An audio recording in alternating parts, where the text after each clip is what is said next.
süd ilə hazırlanan ən dadlı dondurma reseptini paylaşacağım. Yaxın əyləşin. 900 ml südü bişirib kənara qoyduq.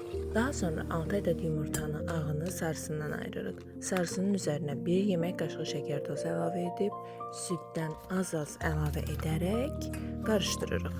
Daha sonra asta ateşdə 7-8 dəqiqə qarışdıraraq bişiririk, qaynatmırıq. Başqa bir qaba alıb soymasını gözləyirik, tam soymasını.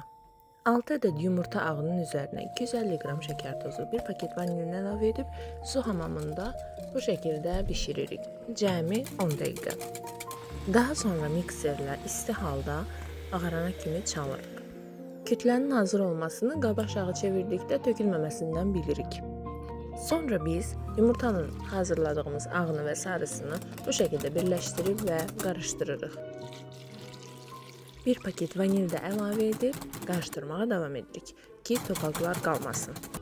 Dondurmamızı mən 2 hissəyə böldüm. Birini şokoladlı, birini isə vanilli etdim. Şokoladlı mənim favorimdir.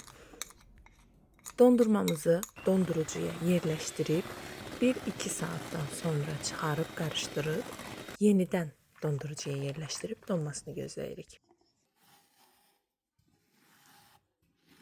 Bu üsulla həqiqətən çox gözəl alınır.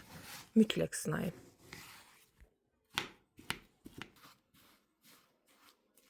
Mən şokoladlı dondurmanı çox sevirəm. Siz hansı dondurmanı sevirsiniz? Rəylərdə yazın.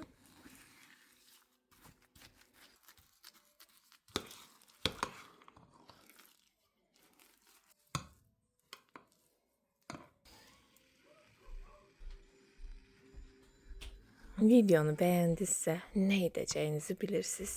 Növbəti reseptdə görüşənədək. Hələlik.